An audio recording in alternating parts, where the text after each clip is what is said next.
अस्सलाम वालेकुम, आदाब। आज मेरे पास एक इंदरवाल कॉन्स्टिट्यूंसी से मेरा भाई आया हुआ है, रफीक चौधरी साहब। इनकी एक दुख भरी कहानी है जो कई महीनों से ये अपनी कहानी रख भी रहे हैं, बातें बोल भी रहे हैं, लेकिन कहीं पे भी इनकी सुनवाई नहीं हुई है। तो ये एक उम्मीद लेके इस वक्त मेरे पास इंदरवाल से यहाँ पहुंचे हैं।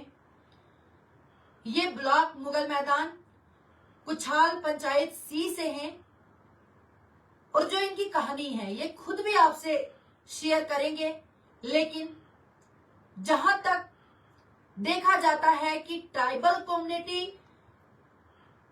के जो लोग हैं, जो उनके साथ नाइंसाफियां होती हैं, तो लगता है मुझे कि जितनी भी अदर्स कम्युनिटियां हैं उनको भी बहुत बड़ी तकलीफ होती होगी ये देख के। क्योंकि मैं तो हर कम्युनिटी की आवाज उठाती हूं, आप सब ने देखा है, लेकिन ज्यादा आवाज मैं ट्राइबल कम्युनिटी की इसलिए भी उठाती हूं क्योंकि ट्राइबल कम्युनिटी को यूज तो किया जाता है, लेकिन जब बारी ट्राइबल कम्युनिटी की आती है तब उनकी पक्ष में कोई खड़ा नहीं होता। यहां से मैं उमर अब्दुल्ला साहब से ये कहना चाहती हूं, मरकजी सरकार से भी कहना चाहती हूं कि जो ये वोट है, एक भाई मेरे पास पहुंचा है, वो भी किसी से कांटेक्ट लेके इन्होंने इंदरवाल से यहाँ इतना सफर है, यहाँ ये बलेसा पहुंचे हुए हैं। ऐसे कई भाई होंगे, कई बहनें होंगी, वो सिर्फ इंदरवाल में नहीं बल्कि शायद पूरी चनाब वैली में ट्राइबल कम्युनिटी की बच्चियां होंगी, यूथ होंगे, क्योंकि जो ऐसी दर्दें लेके अपने दिल में बैठे हुए हैं और ऐसी मजबूरियां परेशानियों में वो जूझ रहे हैं क्योंकि उनकी आवाज कोई नहीं सुनता। इस भाई ने जब कहानी सुनाई, ये खुद भी अपनी कहानी आप सबके सामने बोलेंगे। जहां पे ये रहते हैं वहां पे ना ही रोड कनेक्टिविटी है, ना ही वहां पे लाइट है, ना ही वहां पे पानी है और ना ही वहां पे नेटवर्क है। आप अब देखो कि ना कोई ऐसा स्कूल है जहां पे ये तालीम हासिल कर सके। तालीम हासिल करने के लिए अगर कोई 5 साल का बच्चा है या 4 साल का इनका बच्चा है तो वो कैसे इतना सफर करके ब्लॉक मुगल मैदान में पहुंचेंगे। रही बात लाइट की, तो वापस शाम को वो जाके कैसे होमवर्क करेंगे क्योंकि उनको लाइट नहीं है। ऐसी कई सारी मुश्किलातें जो है वो इनको देखने को मिल रही है।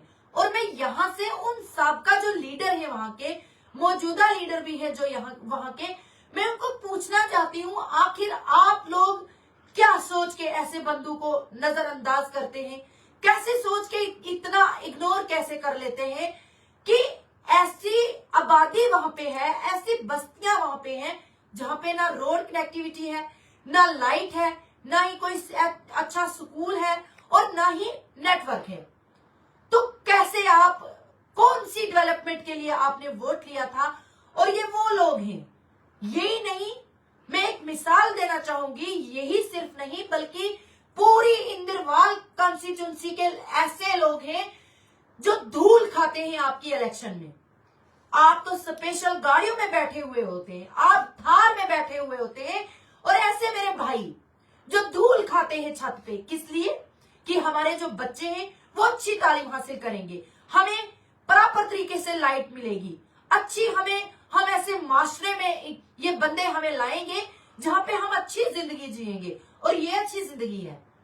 इंदरवाल के जितने भी साबका लीडर हैं या जो मौजूदा लीडर हैं, उनके मुंह पे ये एक तमाचा है कि इंदरवाल से एक बंदा जो कई महीनों से अपनी गोहर लगा रहा है कि मेरी कोई ना कोई सुनो, हमारी बस्ती जो है वो उजड़ रही है, लेकिन उनको टस से मस नहीं है। और वो बलेसा से अपना जो किराया है वो खर्च करके और ढूंढते ढूंढते काहरा में पहुंचा, बलेसा में पहुंचा। आपके लिए शर्मनाक बात नहीं है? आखिर कौन से रिप्रेजेंटेटिव है, या कैसे आपको सबका हम लीडर भी कहेंगे क्योंकि आप लीडर कहने के काबिल नहीं है। हमारी ट्राइबल कम्युनिटी को आप इतना सता रहे हैं, इतना नजरअंदाज कर रहे हैं, जो कई सालों से आपको वोट देते आए हैं और कई सालों से आप लोगों के धूल खाते आए हैं, क्योंकि इनको कोई गाड़ियों में भी नहीं बैठने देते। जब वोट की बारी आती है तब इनके आगे पीछे घूमते हैं, लेकिन जब काम की बारी आती है तब आप लोगों को नजर नहीं आता है। यहाँ से पे उमर अब्दुल्ला साहब को भी कहना चाहूंगी कि खुदारा जो ट्राइबल कम्युनिटी के लोग हैं, ढेर सारे वोट आपको दिए हैं, उनका कुछ ना कुछ सोचो। और इन जो आपकी ये गलतियां जो है, इनको आप ऐसे नजरअंदाज मत करो। ये एक एक छोटी छोटी जो गलतियां आपकी हैं, आपके जो खोखले वादे हैं, ये एक बहुत बड़ा सामान आपके लिए तैयार हो रहा है और वो 2029 में उसका भांडा फूट जाएगा। तो जैसे आप तमाम हजरात जानते हैं कि ट्राइबल कम्युनिटी के साथ पहले भी नाइंसाफियां हुई हैं, लेकिन आज 78 साल आजादी के बाद भी हमारी ट्राइबल कम्युनिटी किस लिए रो रही है? रोड कनेक्टिविटी के लिए, लाइट के लिए, वो एक एजुकेशन के लिए रो रही है, वो पानी के लिए रो रही है, वो नेटवर्क के लिए रो रही है। कितनी बड़ी बदकिस्मती है और कितनी बड़ी शर्मनाक बात उन लीडरों के लिए है जिन्होंने इनके कंधे पे अपनी हवेलियां बनाई, जिन्होंने इनके खून पसीने से अपने बच्चों के लिए बहुत बड़े बड़े बंगले बनाए। वो नहीं रहेंगे, वो बंगले नहीं रहेंगे। आखिर इनकी भी एक ना एक दिन आपको जरूर लगेगी। आप इनके मुंह से खुद सुनिए कि ये पूरी कहानी आपसे शेयर करेंगे। अस्सलाम वालेकुम, मैं चौधरी रफीक, ब्लॉक मोगल मैदान कुछाल सी सिंबल से। मैं आज मजबूरन मुझे मैडम के पास पहुंचना पड़ा ब्लॉक कारा में, जो कि आज हम मजबूर हैं कि हमें वहां पे ना ही रोड है, ना ही बिजली है, ना ही नेटवर्क है, ना ही पानी है। जो कि वहां के लोकल लीडर हैं वो हमें खुद नजरअंदाज कर रहे हैं। सिर्फ हमारी जो गुजर बरादरी है वहां पे उनको इस्तेमाल कर रहे हैं और उनको इस्तेमाल करके वोट लेके वोट के टाइम पे वहां आ जाते हैं और बाद में वहां पे कोई भी दिखता नहीं है जो कि ये लीडर हैं। और किसी भी डिपार्टमेंट का आज तक वहां पे कोई भी बंदा आज तक नहीं आया है, किसी भी डिपार्टमेंट का। मैंने एमएलए साहब को कॉल की और जो हमारे वहां पे लोकल लीडर हैं उनको बोला कि मेरी आवाज सुनो, हमारा साथ दो।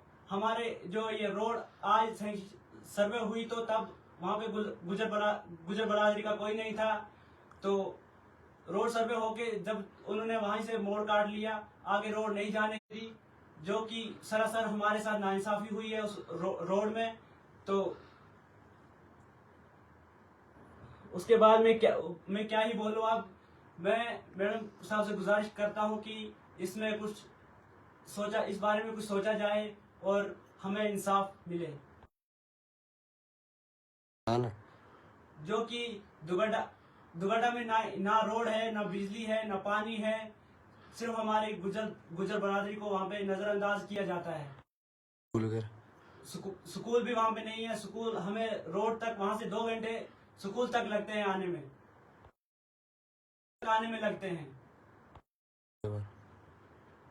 और जब वोट की बारी आती है तो तब सुरूरी साहब वहां पहुंच जाते हैं और बाकी हजरात पहुंच जाते हैं। इस बार भी हम जो हमारे गुजर बरादरी के वहां लोग हैं उन्होंने वोट सुरूरी साहब को दिया है और सुरूरी साहब ने आज तक वहां पे ना बिजली दी है, ना रोड दी है, ना पानी की कोई फैसिलिटी है।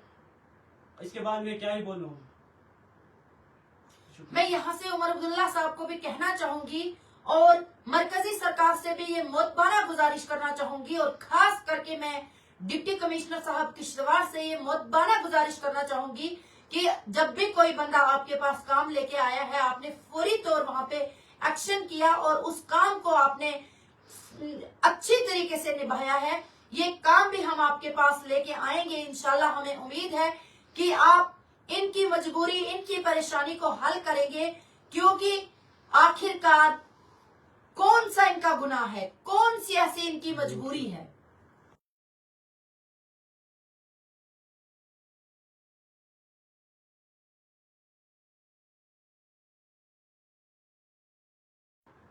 मैं खुद अब, क्योंकि ईद जो है वो खत्म हो चुकी है और अब तमाम लोग जितने भी मसरूफ थे वो अपने अपने कामों में लग जाएंगे, लेकिन मैं एक अपनी जिम्मेदारी और अपना फर्ज निभाते हुए मैं इनके गांव में खुद जाऊंगी और वहां से लाइव करूंगी और इनकी तमाम हकीकत आपके सामने लाऊंगी कि इनकी जो बस्ती है सचमुच में वहां पे नेटवर्क प्रॉब्लम है, वहां पे रोड कनेक्टिविटी नहीं है, वहां पे पानी नहीं है, वहां पे लाइट नहीं है।